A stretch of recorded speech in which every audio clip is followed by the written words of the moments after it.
اسی سلسلے میں آخری صرف سوال کہ جو غیر سودی بینک ہے، فرض کیا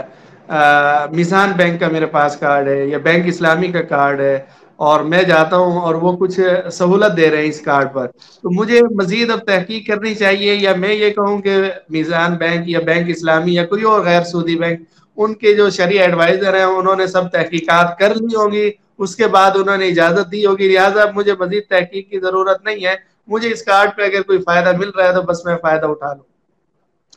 دیکھیے عاصم صاحب، میں اس میں ایک بات عرض کروں آپ سے، چاہے آپ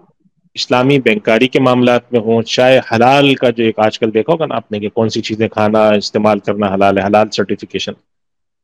اس کے اندر جو مخصوص ادارے ہیں جو کہ باقاعدہ طور پر علماء کی نگرانی میں کام کرتے ہیں، حکومت نے ان کو رجسٹر کیا ہوا ہے، ایک سسٹم کے تحت چل رہے ہیں، ان پہ اعتماد کرنا چاہیے۔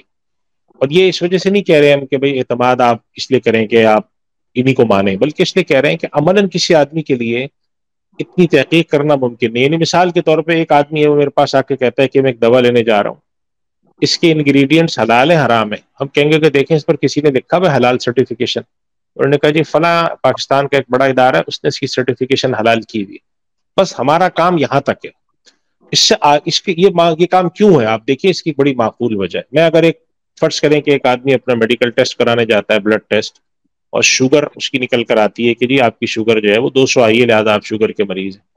اب وہ جا کر ان سے تحقیق کرے، آپ دکھائیں مشینیں کون سی استعمال کرتے ہیں، آپ ٹیسٹنگ کے لیے جو کٹس ہیں وہ کیا استعمال کرتے ہیں، آپ کی ٹیسٹنگ اسٹینڈرڈز کیا ہیں، کیا پیرامیٹرائزیشن ہے، وغیرہ وغیرہ، تو یہ عملاً کسی کے لیے ممکن نہیں ہوتا۔ دنیا بھر میں طریقہ کار یہ ہوتا ہے کہ جو ماہرین ہوتے ہیں ان کے پر اعتماد کیا جاتا ہے، اور اعتماد کی دو ہی شرطیں ہوتی ہیں۔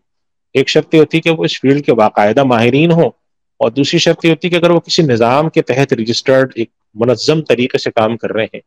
تو ان کے پر پھر اعتماد کرنا چاہیے۔ اللہ تعالیٰ نے انسان کو ان کی بساط سے زیادہ مکلف نہیں کیا۔ اب اگر ایک آدمی اسلامی بینک کے پوائنٹس کو جا کے تحقیق کرتا ہے، اس کو چاہیے وہ گاڑی کی بھی تحقیق کرے، پھر وہ حلال سرٹیفکیٹ کی بھی تحقیق کرے، پھر وہ کھانے کے لیے اگر KFC جا رہا ہے، میک ڈونلڈ جا رہا ہے، تو وہاں جا کر ان کے کچن میں گھسے، پوچھے کہ مجھے یہ بتاؤ، پھر یہاں اگر کڑھائی کھانے جا رہا ہے تو ان کے یہاں جا کے گھسے۔ وہ حدیث شریف میں آتا ہے نا، لن یشاد الدین احد الا غلبہ، دین کے ساتھ جب کوئی آدمی شدت اور سختی برتنے کی کوشش کرتا ہے تو دین غالب آتا ہے۔ اللہ نے اس کا ہمیں مکلف نہیں کیا ہے، ایک ماہرین کی جماعت ہے، ہم اس پر اعتماد کریں، اور وہ جماعت جان بوجھ کر غلطی نہیں کرے گی۔ ہاں انسانی غلطیاں ہر کسی سے ہوتی ہیں، اور یہ بھی ممکن ہے کہ ایک زمانے میں تحقیق کے نتیجے میں آپ ایک حد تک پہنچے، پھر اس کے بعد تحقیق آگے بڑھی تو آپ نے جا کر کہا کہ نہیں پہلے ہم اس چیز کو منع کرتے تھے، آج یہ جائز ہے، یا ہم پہلے اس چیز کو جائز کہتے تھے لیکن اب ہم اس نتیجے پر پہنچے ہیں ناجائز ہے۔ تو یہی طریقہ اختیار کرنا چاہیے کہ اسلامک بینک اگر کوئی کارڈ پر فیسلٹی دے رہا، بس آپ کے اسلامی بینک ہے، انہوں نے اپنا ایک بورڈ بنا رکھا ہے، ہمیں اس پر اعتماد ہے، اب اس سے زیادہ تحقیق میں نہیں جائیں گے۔ علمی طور پر مزید تحقیق کرنے کے لیے اگر آپ ویسے ہی جاننے کی کوشش کرتے ہیں، اس میں حرج نہیں ہے۔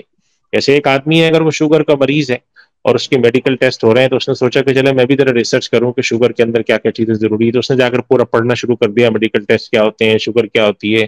فلاں چیز کیا ہوتی ہے، تو اس میں کوئی منع نہیں کرتا۔ لیکن اس کی بنیاد پر جا کر وہ اگر فیصلے شروع کر دے کہ جی میرا خیال ہے کہ میری شوگر 130 آئی ہے، اور آپ کیسے کہتے ہیں 130 غلط ہے، یہ ہے، تو پھر ہر آدمی اس کو روکتا ہے کہ دیکھیں آپ اس فیلڈ کے ماہرین میں سے نہیں ہیں، آپ نے جا کر ادھر ادھر سے کچھ پڑھ لیا ہے، یا آپ اس کی بنیاد پر جا کر آپ سسٹم کو چیلنج نہ کریں۔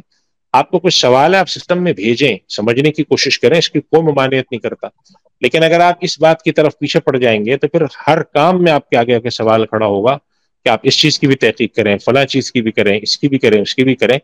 میں آخری نقطے کے طور پہ بات عرض کرتا ہوں کہ ہمارے سامنے آج کل علماء کے سامنے سوال آتا ہے کہ ہم جب باہر ہوٹل میں کھانا کھانے جائیں تو ہمیں تو کچھ پتہ ہی نہیں ہے کہ وہ ہوٹل میں کھانا حلال جانور ہے، حرام جانور ہے، کتا گدھا پکا ہوا ہے،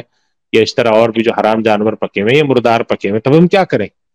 تو سب علماء نے یہ فتویٰ دیا ہے کہ ایک مسلمان کے ہوٹل میں جس کی شہرت اچھی ہو، مناسب ہو، اور اس کی نگرانی حکومت کرتی ہے، آتے ہیں چیکنگ ویکنگ کرتے ہیں، تو یہ اطمینان کرنا چاہیے کہ اس کا کھانا حلال ہوگا۔ نہیں ہے اطمینان آپ کو، آپ کھانا مت کھائیں، لیکن آپ اس کی بنیاد پر دوسرے لوگوں کو روک دیں کہ بھئی مجھے اس پر اطمینان نہیں ہے۔ آپ کوئی پوچھے کہ آپ کے پاس دلیل کیا، آپ کے دلیل تو کچھ نہیں ہے، لیکن آپ کو پتہ ہے اخبارات میں آ رہا ہے غلط ہے، تو اس بنیاد پر ہم سسٹم کو معطل نہیں کر سکتے۔ تو یہی اس کا جواب ہے کہ اگر اسلامک بینک ہے یا کوئی ادارہ ہے جس نے کسی چیز کو، جس کے بورڈ نے، شریعہ کمیٹی نے اس کو جائز قرار دیا ہے، تو آپ اس پہ اعتماد کر لیں اور اس کے مطابق عمل کر لیں، انشاءاللہ آپ سے کوئی مواخذہ نہیں ہوگا۔